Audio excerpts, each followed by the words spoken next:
are concerned about the War Memorial Hospital.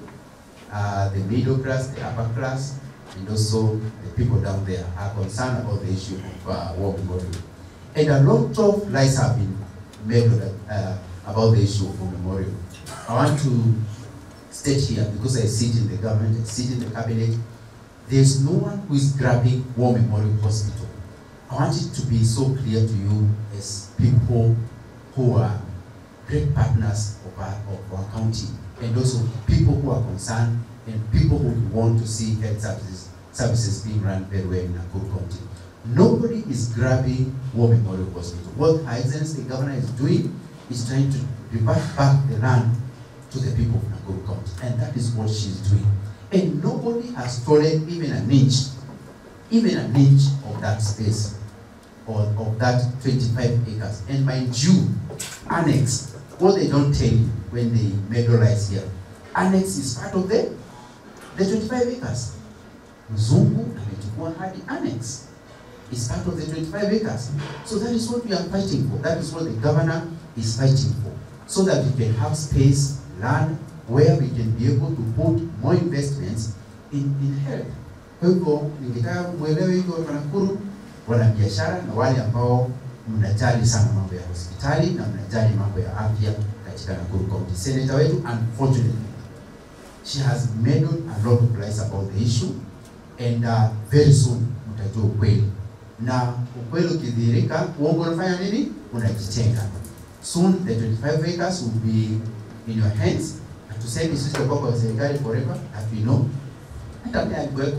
But now, kuna wengine wako hapa. In future, in the next 10 years, Tabitha atakuwa governor na pengine angetaka kuinvest heavy on health. Governor wetu pia, she's planning to do heavy investment on health. Atafanyia wapi kama hiyo shamba itakuwa katika mikono ya private developers? And already they have forged. Si mnaona wako chini? They have forged the lease. Na wameforge it for 50 years. Normally a lease runs for 29 years.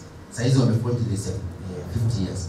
Already wako chini, na ninakuhakikishia kwamba the governor is addressing that issue, and very soon hiyo mambo ya War Memorial itakwisha na watu hapa Nakuru wataanza kupata huduma mpya na za njia mzuri sana hapo katika hiyo hospitali. Lakini sasa itaitwa War Memorial, itaitwa PGH Annex, because we have a singular goal of making our county better. From Naivasha to Nakuru, Hati, all places where we have beautiful hotels and also beautiful nature that can help grow our industry. So many issues have been raised here.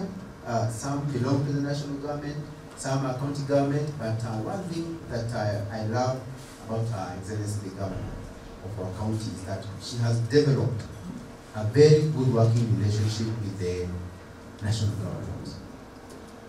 That tells you that any issue that you raise here, we can, whether county or national, we can be able to easily tell Her Excellency the Governor about the issue, even if it's not our issue as a county and does not fall under our mandate or discretion.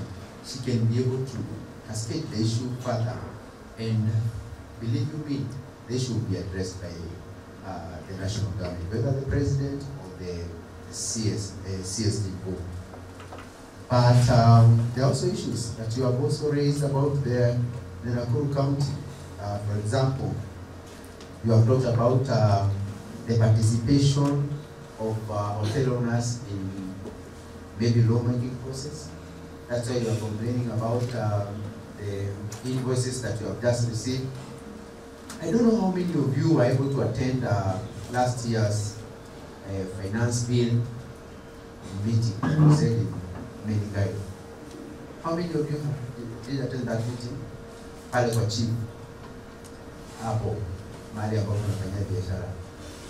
I don't know where the missing link is, but we are here now to address some of these issues.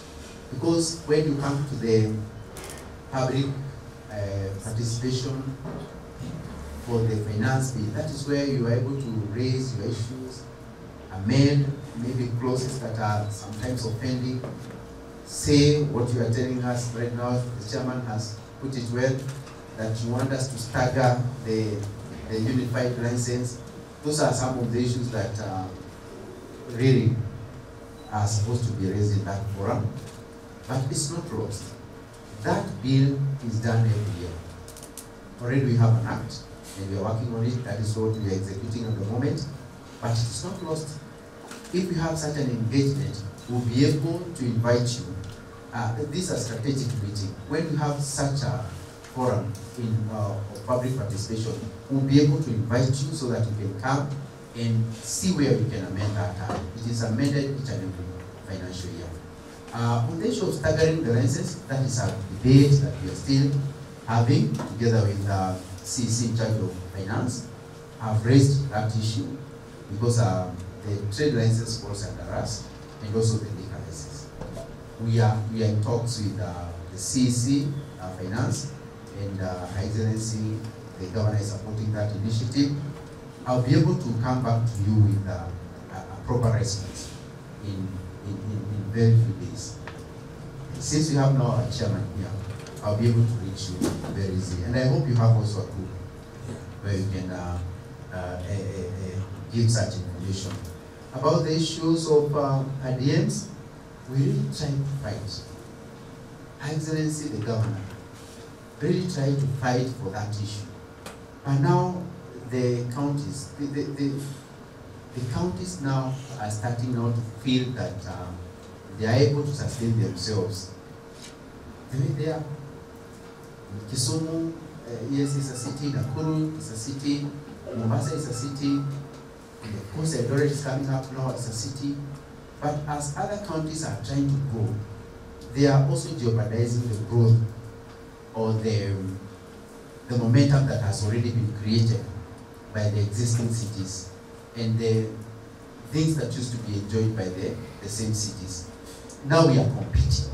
We are competing at county level, we are competing as East Africa, we are competing regionally, we are also competing as Africa, even globally we are competing.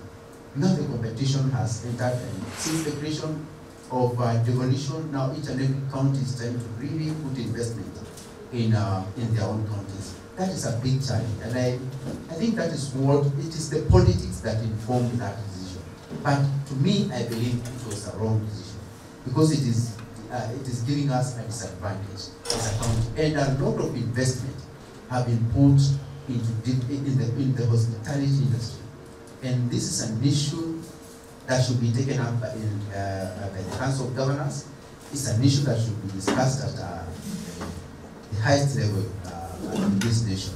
Because if we do not address this issue, a city like Nakuru, we are likely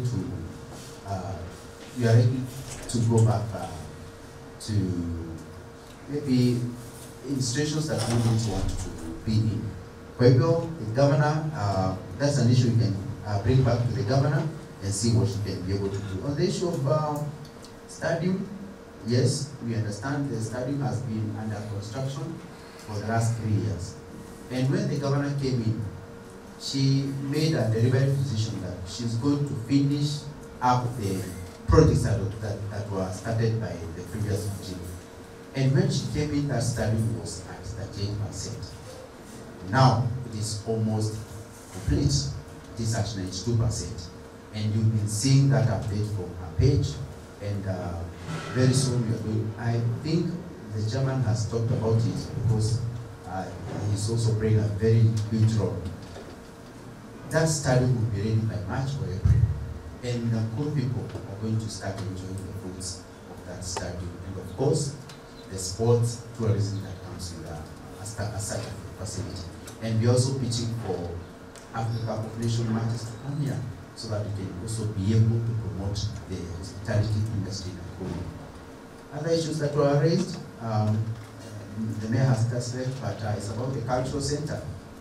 We've been in talks with the IRACs and of course the Minister of Tourism in Nairobi.